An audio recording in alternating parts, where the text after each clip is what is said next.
तो कहते हैं मैं नौकर से मिला, मैंने कहा कि आपकी पूरी जिंदगी गुजरी है अल्लामा इकबाल की खिदमत में, तो कभी कोई अजीब चीज भी देखी आपने उनकी जिंदगी में? तो वो रोने लग गया और कहने लगा कि अल्लामा साहिब ने मुझसे वादा लिया था कि मेरी जिंदगी में ये राज फाश नहीं करना है। अब चूंकि वो नहीं रहे, दुनिया से जा चुके हैं, इसलिए अब मैं बताता हूं। मैंने कहा क्या बात? कहने लगे कि एक रात मैं अपने कमरे में सो रहा था, रात के 3 बजे का वक्त होगा, 2, 3, 4 बजे का वक्त, पिछला पहर था। तो अल्लामा इकबाल ने ना मुझे जगाया आके, तो मुझे कहने लगे कि मेरे एक मुअज़्ज़ज़ मेहमान आए हैं, तो वो लस्सी पीना चाहते हैं और जाओ कहीं से ताजा लस्सी बनवा के लाओ। वो नौकर कहता है मैं उठा और परेशान हुआ कि इस वक्त मेहमान आए हैं और लस्सी पीना चाहते हैं, तो ये लस्सी पीने का कौन सा वक्त, और इस वक्त लस्सी कहां से मिलेगी? खैर मैं नौकर था, अब क्या करता। मैं किचन की तरफ गया, बर्तन उठाना चाहा, इकबाल ने कहा मैं खुद धो के देता हूं।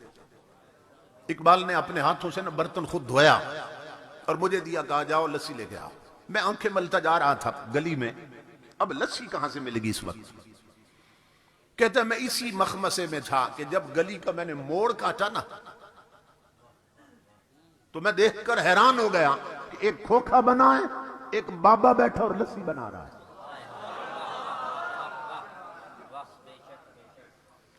मैं हैरान हो गया, ये रातों रात दुकान कैसे बन गई, खोखा कैसे बन गया, और इस बाबे को मैंने पहले कभी नहीं देखा। ये भी सवाल था ये कौन है, और दिल में खुशी भी हुई कि चलो काम करीब से हो गया, दूर नहीं जाना पड़ा। तो ये सुबह ताकीद करेंगे ये खोखा किसी ने बनाया। मैं गया बाबा जी के पास, अस्सलाम वालेकुम। वालेकुम अस्सलाम। अलैक के बाद मैंने कहा जी लस्सी बना दे। उन्होंने लस्सी बना के दी। जब मुझे बर्तन थमाया उन्होंने, तो मैंने कहा बाबा जी कितने पैसे हैं? तो वो हंस के फरमाने लगे ले जाओ, इकबाल से हमारा मामला चलता रहता है, इकबाल से हमारा मामला चलता रहता। वो कहता है मैं इस पर और हैरान हुआ कि ये बाबा जी इकबाल को भी जानते हैं और मैं इकबाल के हर जानने वाले को जानता हूं, और मैं इस बाबे को नहीं जानता। बहुत हैरान मैं आया, मैंने अल्लामा साहब को ना बर्तन दिया, उन्होंने कहा अपने कमरे में जाओ। मैं अपने कमरे में बैठा था चारपाई पे, वो मेहमान की खिदमत में गए और लस्सी पेश की।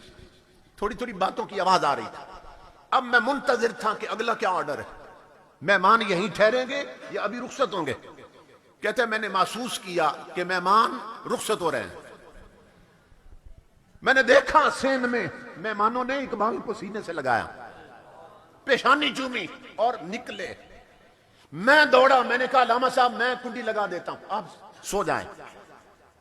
इकबाल अपने कमरे में, मैंने कुंडी नहीं लगाई। मैं ना पीछे निकला कि देखूं तो सही आधी रात को आने वाला कहां जा रहा है, ये मेहमान कौन था?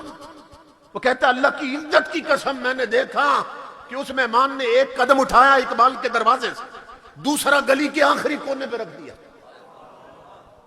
और गायब हो गए। मैं दौड़ा पीछे कि इतना बड़ा कदम जिस्मानी नहीं होता, ये रूहानी होता है। नाराए तकबीर, नाराए रिसालत, नाराए हैदरी। जिसने इदे मिलादुल नबी, आले नबी औलाद अली पैतर पाक, आले नबी औलाद अली पैतर पाक, पीर सियाल पीर सियाल, पीर सियाल पीर सियाल, लजपाल लजपाल लजपाल लजपाल लजपाल। इत्थे मेरा सैयद पीर मेहर अली बोलिया। पीर मेहर अली फरमाते ने ए फुट्टी कोई सियाही हो सी, फुट्टी पंजाबी दे लफज कपास नूं बोलदे ने। फुट्टी कोई सियाही हो सी और दुध यारो सजना दा आग विच सही सियाला लाई हो सी जी, दुध साई सजना दा जाग सियाला लाई हो सी। नाराए हैदरी।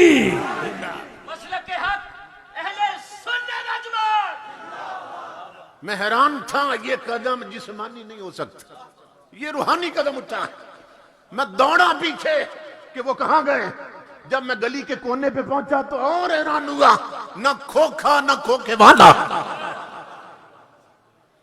मेहमान भी गायब, खोखे वाला भी गायब। मैं पलटा, इकबाल के कदमों पे पगड़ी उतार के रख दी। मैंने कहा कलंदर लाहौरी, मुझे बता ये आने वाले मेहमान कौन थे, और अब ये भी बता खोखे वाला बाबा कौन था। इकबाल की ना तबीयत में जलाल था, तो इकबाल गुस्से में आ गए, कहा न छेड़ मलंगा नू, जाओ अपना काम कर, जाओ सो जाओ। मैंने हाथ जोड़े, मैंने कहा जिंदगी गुजरी है खिदमत में, मुझे इतना तो बता दे आज, और ये कौन आए थे और वो खोखे वाला कौन था। इकबाल ने कहा मेरी जिंदगी में वादा करो राज फाश नहीं करोगे, तो बता देता हूं। ये कलंदर लाहौरी है, ऑक्सफोर्ड और कैम्ब्रिज की यूनिवर्सिटियों का फारिग, यूरोप में पढ़ने वाला है, पीएचडी वहां करने वाला है, मगर मां ने चूंकि इसकी घुट्टी में कुरान रखा था। इकबाल ने अंग्रेजी बाद में पढ़ी, मोहम्मद अरबी की शरीयत पहले पढ़ी थी। इकबाल कहने लगा वादा कर राज फाश नहीं करेगा जिंदगी में। मैंने वादा किया। इकबाल ने कहा सुन, अल्लाह की इज्जत की कसम, आने वाले गरीब नवाज थे और खोखे वाले दाता अली हुजवेरी थे।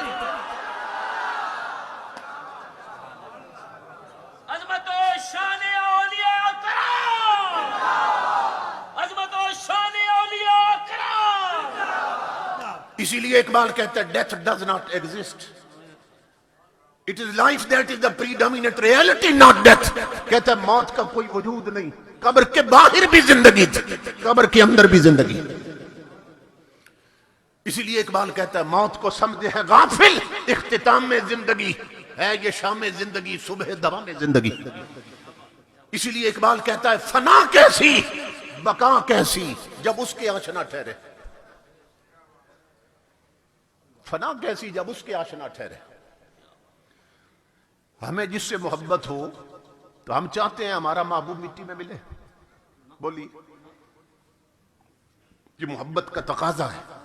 हमें जिससे प्यार हो मोहब्बत हो, हम चाहते हैं हमारा महबूब मिट्टी में मिले।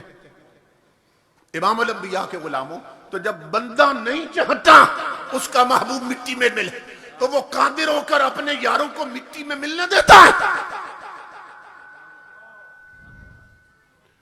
तो मौत मिटाने नहीं आती, मौत सिर्फ दुनिया बदलवाने आती है। इसीलिए इमाम अल अंबिया ने फरमाया तोहफतुल मुमिनिल मौत, मोमिन को अल्लाह रब्बुल इज्जत मौत गिफ्ट के तौर पे देता, तोहफे के तौर पे देता। तो मौत मिटाने नहीं आती, सिर्फ दुनिया बदलवाने आती। इसलिए मेरे आका के गुलामों, एक और हदीस में हुजूर ने फरमाया कि मेरे बाज गुलाम ऐसे हैं, इज़ा उदखिलल मय्यतुल क़ब्र मुस्सिलत लहु शम्सु इंदा गुरूबिहा, कि जब उन्हें कब्र में रख दिया जाता है ना, तो फिर सूरज को वक्त असर पे ले आता है अल्लाह रब्बुल इज्जत। कब्र में अगर आधी रात के वक्त भी मैयत को दफन करें, तो जब कब्र वाले बनाने वाले और मिट्टी डाल के पलट के आ जाते हैं तो मैयत को कब्र में वक्त असर मालूम होता है। वो देखते हैं सूरज डूबने वाला है, तो मुस्सिलत लहु शम्सु इंदा गुरूबिहा, हदीस में कि अल्लाह सूरज का तमस्सुल फरमाता है और वक्त गुरूब पे उसको दिखाता है।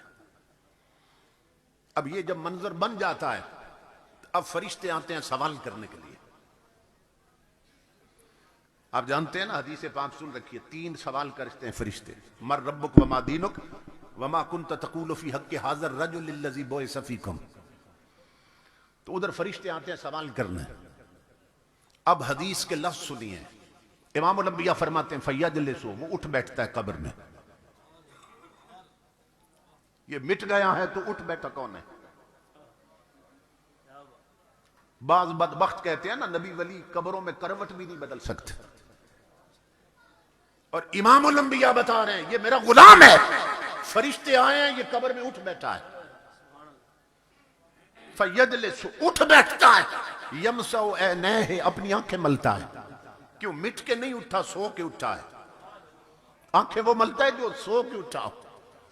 यमसउ ऐनैहि, आका फरमाते हैं आंखें मलता है। इधर फरिश्ते सामने आ जाते हैं, वो कहते हैं मर रब्बुक, बता कब्र में आने वाले तेरा रब कौन है? वो फरिश्तों को देखता और फिर सूरज को देखता है। इमाम अल-अंबिया फरमाते वो देखता है सूरज डूबने वाला है, फरिश्ते पूछ रहे हैं तेरा रब कौन, वो हटाता है फरिश्तों को, यूं धक्का देता, कहता दऊनी उसल्ली, पीछे हट जाओ, पहले असर की नमाज पढ़ने दो फिर जवाब देता हूं।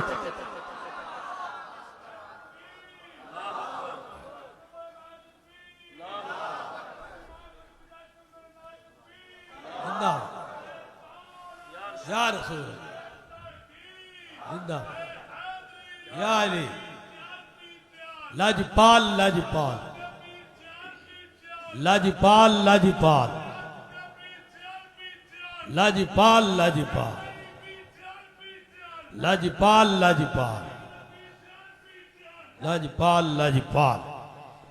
कहता है पीछे हट जाओ, पहले मुझे असर की नमाज पढ़ने दो। तुम्हारे सवालों का जवाब बाद में देता हूं, कहीं मेरी नमाज ना रह जाए। ये हदीस यहां खत्म हो जाती है। फरिश्ते आते हैं, कहते हैं तेरा रब कौन, वो कहते हैं पहले नमाज पढ़ दूं फिर जवाब देता हूं। ये हदीस यहां खत्म हो जाती है।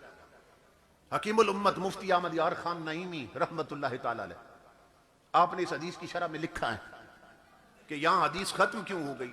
फरमाते इसलिए कि बात ही खत्म हो गई। कुछ हुजूर के उम्मती ऐसे हैं, फरिश्ते कहते हैं तेरा रब कौन, वो कहता है पहले नमाज पढ़ लूं फिर बताता हूं। फरिश्ते उसकी कब्र से पलट जाते हैं, वो नमाज शुरू कर देता है, फरिश्ते पलट जाते हैं और फिर कयामत तक लौट के नहीं आते पूछने के लिए तेरा रब कौन है। और सबका मरना एक जैसा नहीं, सबकी कब्रें एक जैसी नहीं, लौट के नहीं आते। क्यों? कि उनके हर सवाल का जवाब इसने दे दिया।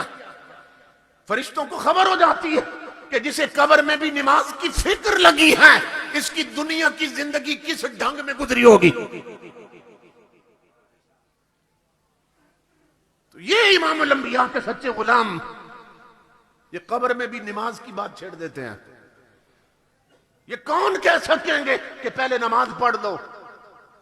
क्या वो कह सकेंगे जो ताश की बाजी नहीं छोड़ते और सजदे छोड़ देते हैं, जो होटल पर हुक्के का कश नहीं छोड़ते और नमाजें छोड़ देते हैं, वो कह सकेंगे? क्या वो माए बहने बेटियां कह सकेंगी जो डरामा नहीं छोड़ती और रब के सजदे छोड़ देती हैं? क्या वो जवान कह सकेंगे जो क्रिकेट मैच के लिए जुमे की नमाजें छोड़ देते हैं कि पहले नमाज पढ़ ले? क्या वो कह सकेंगे? ये कौन कहेगा जिसकी पेशानी में सजदे का नूर होगा, जिसके पांव मस्जिद के रास्ते पे चलने के आदी होंगे? ये वो कह सकेगी कि जिसने टीवी नहीं मुस्तफा का मुसल्ला आबाद रखा होगा? सिर्फ वो कह सके। तो जब सबकी जिंदगी एक जैसी नहीं तो सबकी मौत भी एक जैसी नहीं होती। तो जब सबकी मौत एक जैसी नहीं तो सबकी कब्र भी एक जैसी नहीं होती। हजरत राबिया बसरी हैं औरत, हजरत राबिया बसरी औरत हैं, मगर अपने रब के साथ ऐसी लौ लगाई कि अपने दौर के बड़े बड़े मर्दों को पीछे छोड़ गए। औरत हैं, कब्र में गई, कब्र में फरिश्ते आ गए पूछने तेरा रब कौन है। फरिश्ते आके कहते हैं राबिया मर रब्बुक, तेरा रब कौन है? ये औरत है मेरी मां बहनों बेटियों। फरिश्तों को फरमाने लगी मन अंतुमा, पहले बताओ तुम कौन हो। मुझसे रब का पूछने वालों, पहले बताओ तुम कौन हो। उन्होंने कहा हम फरिश्ते हैं और हमारी ड्यूटी है जो भी कब्र में आते हैं उससे सवाल करते हैं, पूछते हैं। आपने फरमाया हजरत राबिया ने बताओ कहां से आए हो। फरिश्तों ने कहा आसमानों से आए हैं। कहां से आए? आसमानों से आए। जब कहा ना आसमानों से आए, हजरत राबिया बसरी जलाल में आ गई और फरमाया तुम ऊपर से इतना नीचे आए, तुम्हें रब नहीं भूला? मैं सिर्फ 2 गज नीचे गई, मुझे यार कैसे भूल सकता है? तकबीर, नाराए रिसालत, नाराए हैदरी, नाराए हैदरी। पीर सियाल लाजपाल लाजपाल। अल्लाह अल्लाह किए जाने से अल्लाह ना मिले तो अल्लाह वाले हैं जो अल्लाह से मिला देते हैं। अल्लाह अल्लाह किए जाने से अल्लाह ना मिले तो अल्लाह वाले हैं जो अल्लाह से मिला देते हैं। नाराए तकबीर।